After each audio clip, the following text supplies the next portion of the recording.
Good evening class. I hope you all are doing good.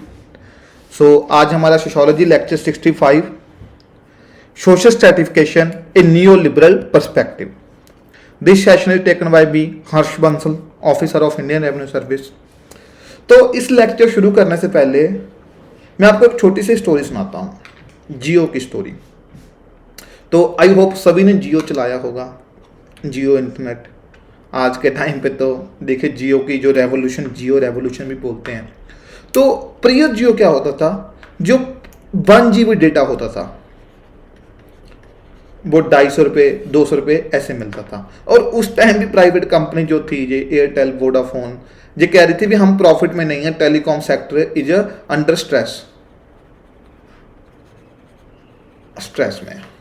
फिर जियो की revolution आई, उन्होंने 1-2 साल तो फ्री इंटरनेट दिया, लेकिन बाद में उन्होंने मतलब एक पैकेज देने लग गए भी आप इतना पैकेज लीजिए, ये इतने रुपये का रिचार्ज कराइए 3 महीने के लिए, 6 महीने के लिए, डेली आपको 1.5-2 GB डेटा मिलता रहेगा।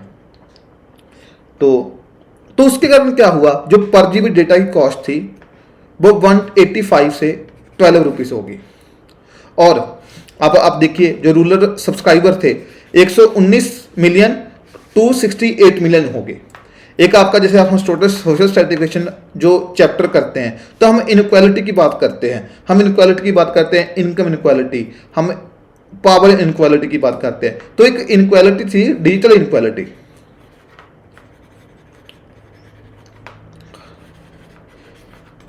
डिजिटल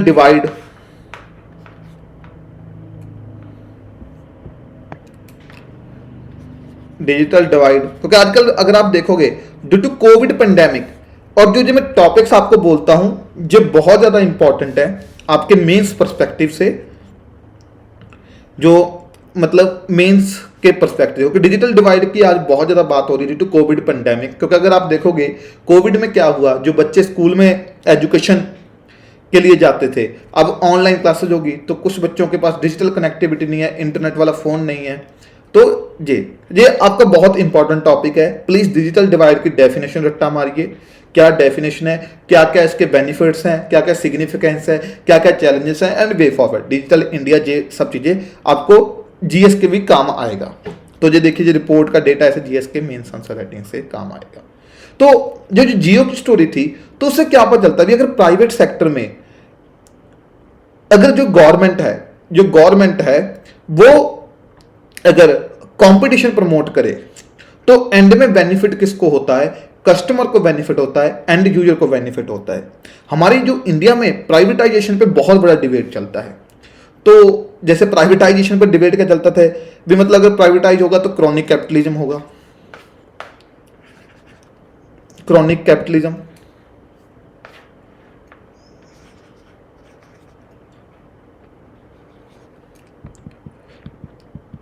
अगर प्राइवेटाइजेशन होगा तो क्रॉनिक कैपिटलिज्म होगा।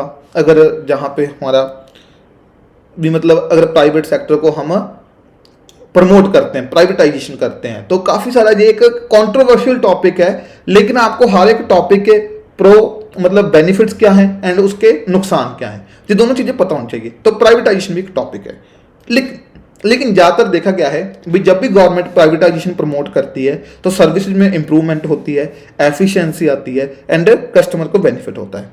अभी आपको दूसरी एग्जांपल देता हूं एयरलाइंस की। जो जैसे एयरलाइंस थी, तो हमारा जो white elephant of Indian economy बोलते हैं एयर इंडिया, वो आप देखोगे कितना लॉस में जा रही है, कितना लॉस प्रॉफिट मेकिंग पीएसयू है, पब्लिक सेक्टर अंडरटेकिंग। तो उसके कंपटीशन में जो बहुत सारी फ्लाइट्स हैं, गो एयर, इंडिगो, तो वो उनका किराया भी कम है और प्रॉफिट में भी है। तो प्राइवेट सेक्टर का बहुत ज्यादा बेनिफिट है।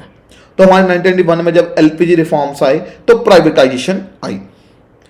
तो ये चीजें आपको तैयार करनी है फ्रॉम द जीएस पर्सपेक्टिव। अभी आपके मन में डाउट होगा भी सर ठीक है, लेकिन आप हमें ये क्यों बता रहे हो, क्योंकि आज हमारा जो नियो लिबरल पर्सपेक्टिव है वो इन्हीं आइडिया के साथ इंटरलिंक्ड है।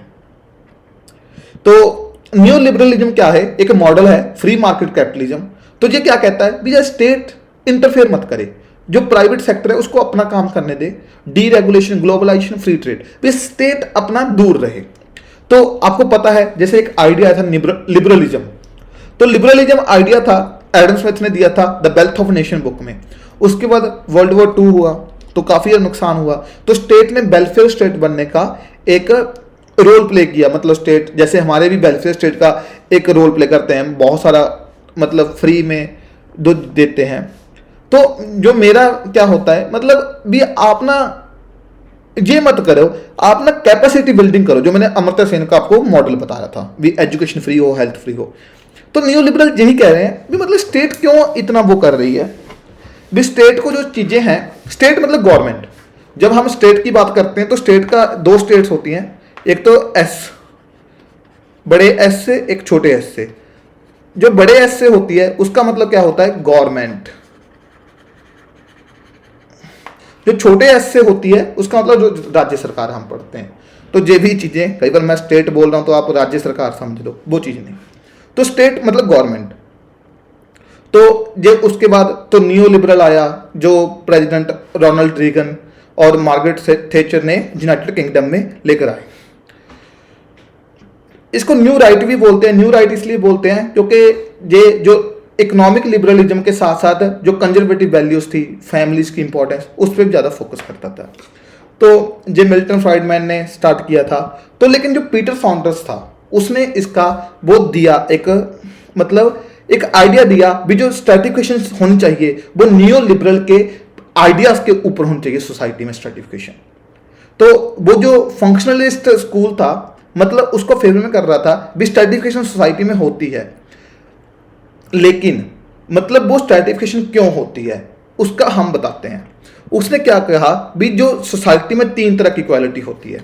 फॉर्मल इक्वालिटी जिसको कहते हैं इक्वालिटी बिफोर द लॉ, जिसको जो हमारा आर्टिकल 14-15 जो कि इक्वालिटी के आइडियाज को प्रमोट करते हैं। Equality of opportunity and equality of outcomes. तो पीटर सॉन्डर्स क्या कह रहे हैं भी सोसाइटी में 3 तरह की इक्वालिटी होती है। Formal equality, everybody is equal before the law, कोई फर्क नहीं पड़ता राजा है या रंक है, मतलब या अमीर है गरीब है, सब एक समान है लॉ के सामने। क्योंकि पहले फॉर्मल इक्वालिटी नहीं होती थी, लेकिन after the constitution of India तो आप देखो कि इंडियन सोसाइटी में formal equality I. Equality of opportunity भी सभी को एक फेयर चांस मिले, भी ऐसा ना हो मतलब जैसे इसको यूपीएससी का एग्जाम है तो उसमें सभी फॉर्म भर सकते हैं, ऐसा नहीं कोई रिस्ट्रिक्शन है आप पे, तो सभी पेपर दे सकते हैं। तो इक्वालिटी ऑफ अपॉर्चुनिटी। फिर होता है इक्वालिटी ऑफ आउटकम्स।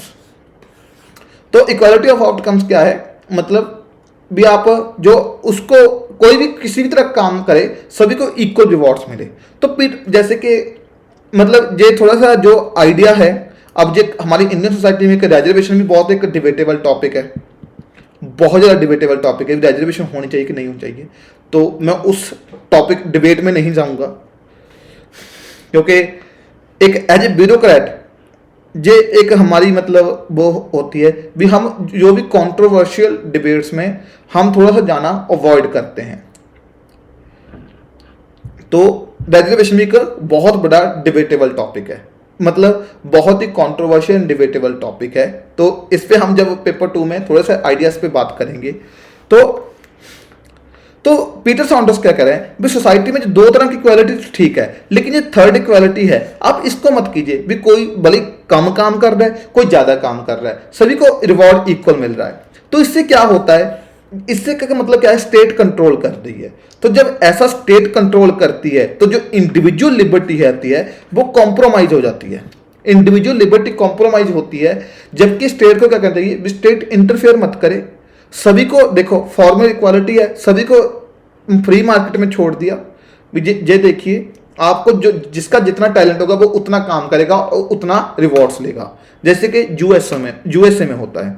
लेकिन वहां पे भी चलो रिजर्वेशन कंसेप्ट है, जो ब्लैक्स हैं वहां पे रिजर्वेशन, पॉजिटिव डिस्क्रिमिनेशन जिसको बोलते हैं हम, सो दैट ताकि वो उनको अपलिफ्ट किया जा सके, क्योंकि उनके साथ हिस्टोरिकल इनजस्टिस हुआ है।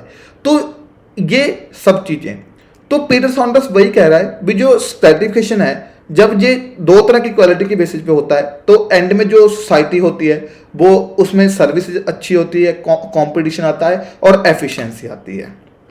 तो ये एक पीटर सॉन्डर्स का आइडिया था on the basis of a new liberal perspective. तो इसका लेकिन क्रिटिसिज्म यही है भी, ठीक है आप कह रहे हो कैपिटलिज्म, लेकिन जो इनिशियल कैपिटलिज्म था वो तो स्लेवरी पे था, तो वहां पे तो देखिए वनडेज की गई थी, स्लेवरी पे था।